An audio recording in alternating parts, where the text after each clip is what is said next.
So we are moving into a very volatile, very unpredictable 2 years in Idaho history. I mean, when you look at the governmental changes that could possibly happen on the federal level and on the state level.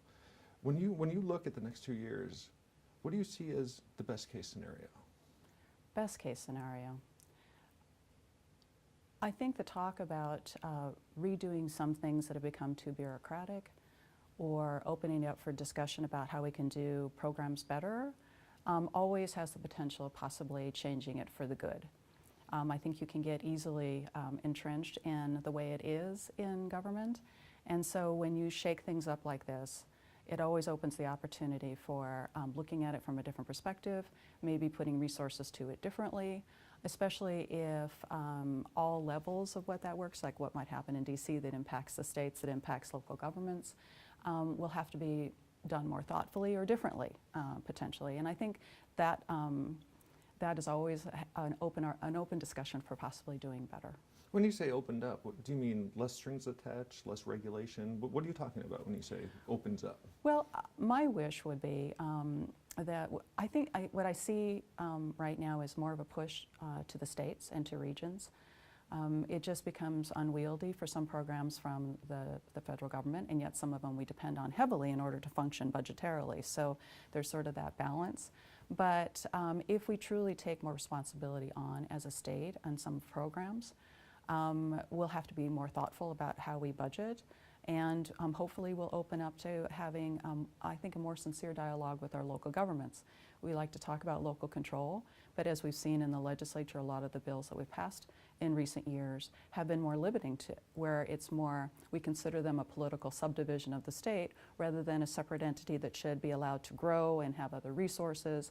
And so I'm hoping that sort of thing of working more collaboratively might be part of that process.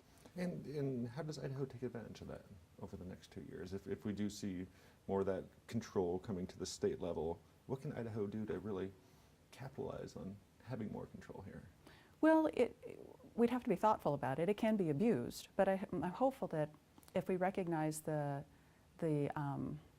severity of doing it right for our people, it's something that we should I think be more open instead of rigid. I think we tend to, I think we talked about being deliberative about something. Well, sometimes you can ratchet it down so much it doesn't have a voice anymore. And so I think there's a balance that we have always been an independent state, independent thinking. We did the health care exchange with that independence in mind, and however we move forward, we'd like to try to do it as a state because of our uniqueness and wanting to do it in the culture of what we are. I think that's important. Because it does keep in mind the people that you are representing. But there are also pitfalls that people can feel more powerful and be less receptive. So I think it would be us to be mindful that as we go forward and we take on more responsibility, to be thoughtful long term about what's the best benefit for the state economically, for Idahoans. I feel like the legislature has a need to take care of public health and safety, to always keep that in mind. And we've talked a lot about, those 5-year plans or planning for the future and putting goals and metrics in place to kind of get there. What would be your goal for that 2 years from now? What would Idaho look like? And everything kind of works out serendipitously to make it happen. Well, where do you want to be, and how do you get my there? wishes, and that's what I can speak from, is to be eminently fair to everyone, to be treated equally, all people, all parties. I think it disturbs me a little bit about talking about subjugating one group over another, because that is not what our Constitution, our Bill of Rights, and the spirit of what I think America is. To be thoughtful about whatever we do to be to the best and greater benefit for the greater whole. And instead of just factions or our little district or our area, but being understanding that we're there to do the best policy making for the greater good. And sometimes we forget about that because we are responsible for our district. And this, as we know, this state doesn't think alike, it doesn't operate alike, its economics are not alike, and so there's a need to have that voice, but to do good policy it has to have that bigger vision.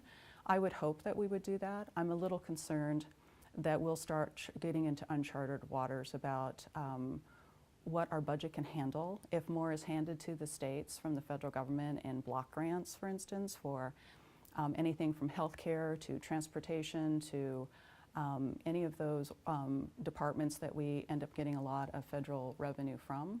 We're going to have to rethink about how we do business completely. If the EPA is given less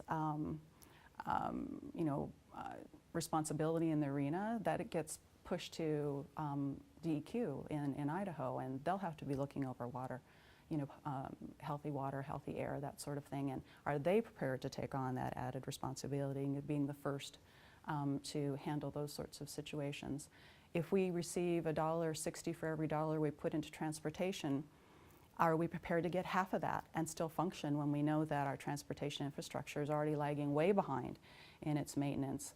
And that if we take that money out of the general fund, then we're putting less into education and the economy, and less into health and welfare, which we know that it may take on the bigger responsibility because of pushing healthcare down to the states. So it's this thread that we all have to think about as we see what happens and what we're mandated to do, and hopefully understand that pushing that little thread can unravel things, or if we're thoughtful about it, it can advance really good policy that is more localized, that is directly immediately to the people and not so far away.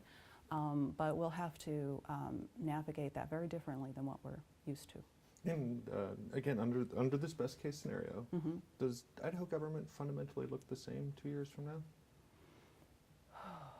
Well, governments are slow to change, but we've seen how quickly and rapidly on the federal level that potential can happen. I think you can't get away unscathed from having that reverberate to lower levels of government. So yes, I think what we'll see will be very different. It would all depend on who's in the body at that point. I guess it just will have to be from the executive to the judiciary to the legislative branches, how we all work together to be able to take on the changes that are potentially going to be given to us. And on the flip side of that, what's the worst case scenario in your mind?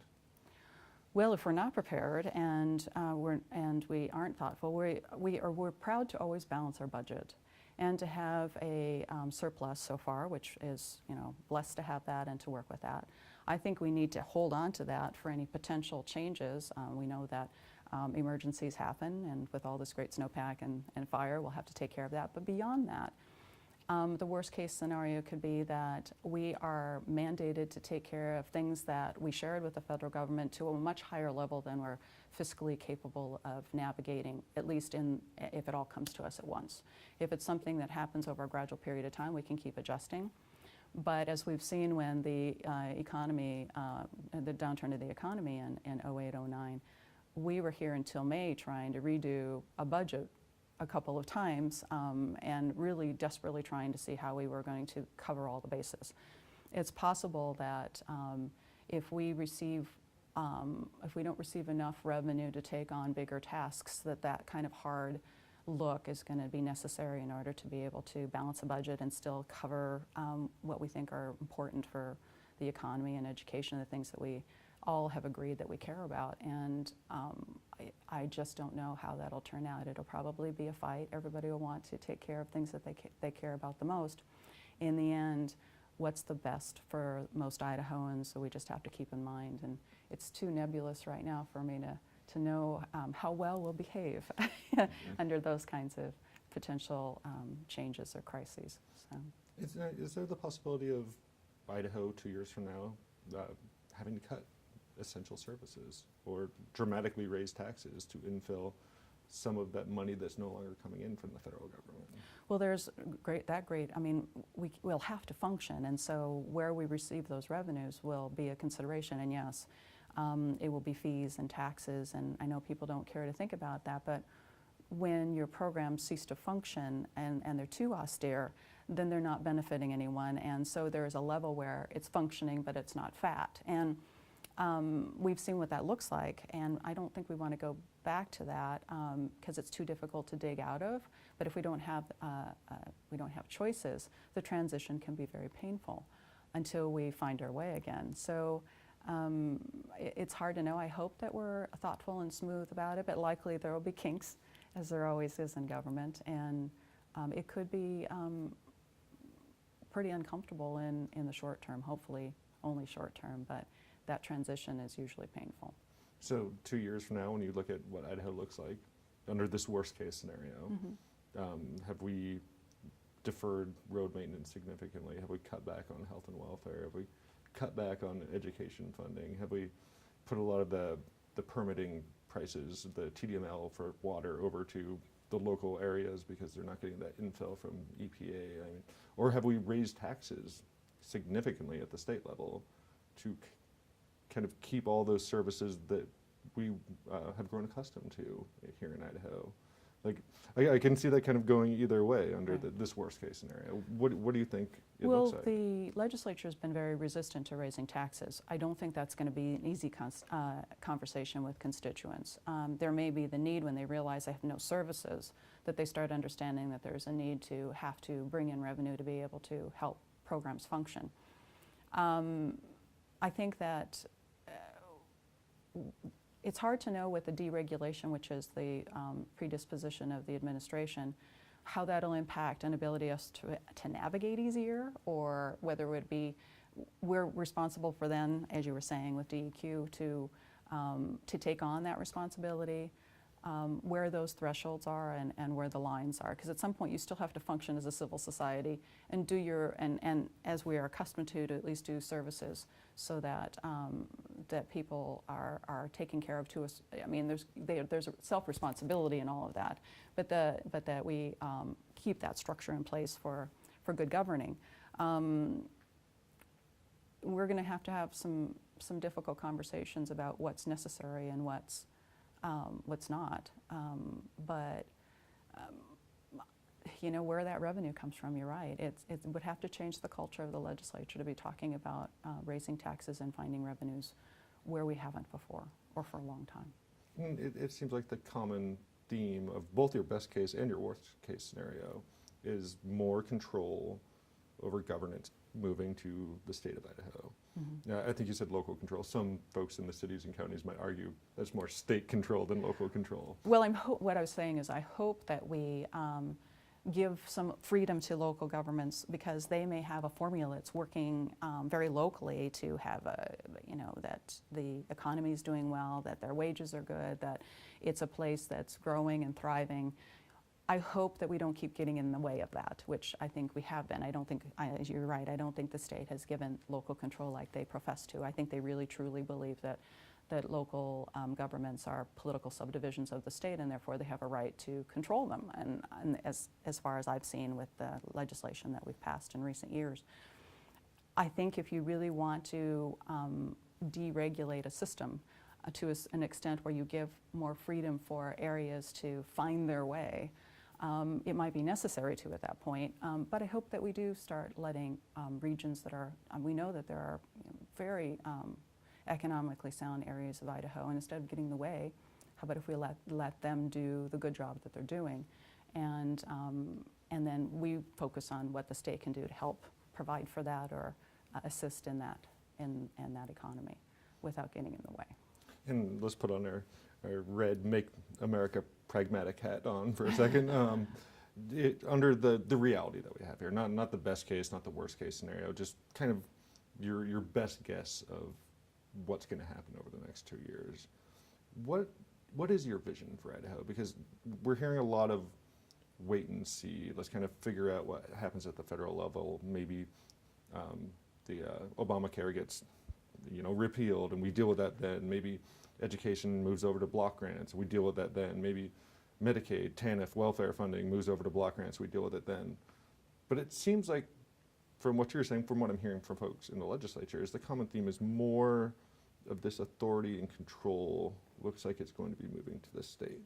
And I haven't really heard a vision outside of let's wait and see when that happens. It seems like this is the time to paint out a vision for Idaho for the next 2 years. What is your vision?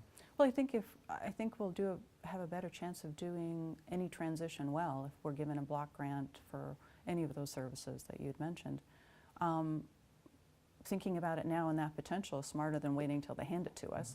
I would rather that we started to think about what we would do if that happened and where we would place it and what services we could provide for, and how that would impact the general fund, so that if more has to go to this, what do we take away from? And that balancing that budget is what we're primarily here to do, and still provide services for the state, and take care of the departments and agencies we're responsible for. But who takes the hit, and how do you make those adjustments? I would hope that if, as we're navigating into, all of us on both parties and both sides of the aisle want to keep that vision of keeping our education, what we've put into it, and the vision we have for it going. Will we still be able to put the money into it in 2 years that we have provided for now? We may not be able to. But do we stop having that pushing to make sure that that happens, because we know it directly impacts our economy, we know it keeps communities thriving.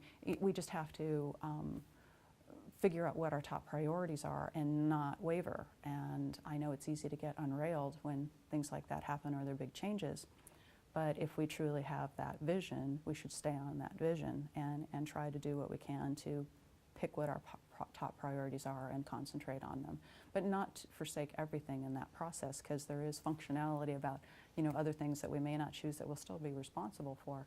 It's a very difficult conversation, I think, for all of us, because until you're in it, it's hard to know how we will all navigate together to do the work, and we have very different ideas about what we think will be important. And what are your priorities? Who should take the hit? Who should get more money? I mean, if this money does move over to block grants, there's things that we're doing because they're tied to federal money that we might not have to do anymore, that maybe we don't even want to do. There's some things that we could spend more money on because we're going to have that ease of movement there. I mean, what would be your top priorities?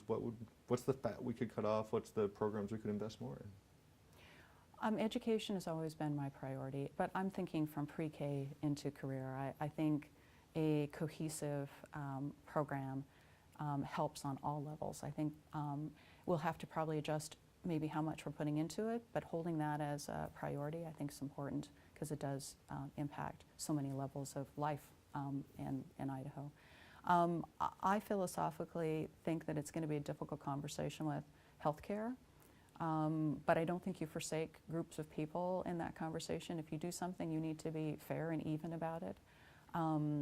Maybe everybody's going to receive less services than they have before. You know, there will be people who can afford to receive whatever they choose. But doing that more efficiently for services is going to have to be a big conversation. And everybody needs to have a commitment to that. It just can't be driven by government. It has to be driven by industry and the private sector too. So that discussion, I think, is overdue, to think about how we can do it better than we're doing it, because obviously there's a lot of lack in our healthcare system right now. But I don't think you forsake it and turn your back on it. It's you know, how healthy people and communities make for a quality of life that we can't ignore. So beyond that, philosophically, I'm a person that believes in complete equality and fairness to everyone, and all our programs should reflect that. So going into uncertain times about people feeling you know, more comfortable with certain groups or other groups, or whether they're adequately addressed in the Constitution of being fair, that's something that is the defining quality of what we are as Americans, and that should be reflected in everything we do in government, that we do whatever we do to the best of our ability for everyone, not just segments of society. And so to always keep that as a litmus test when we try to manage our programs is to, it discourages me to see people are lost because we don't want to address them as being part of a community, and that's not who we are. So when you look in your crystal ball, what does Idaho look like 2 years from now? Wow, it could do anything. So I guess I would think it wouldn't look too much different than it does right now in 2 years. But you'll start seeing transition. It will really depend on how our economy is doing and what we have to work with at that point, and then what we're handed to do. And I don't know if we're going to see that transition we talked about quite that quickly in 2 years. Hopefully not. Hopefully whatever happens will be a gradual, we can wrap our arms around this and work on this for now and then something else later. I just hope that above all the anger and the fear and the lack of trust that I see people perceiving about government, that we do a better job about being open and thoughtful and accessible and transparent and gain that trust back. I think it's up to all of us to make sure that we are available to the people we serve. And so I hope we do a better job of that as we go forward.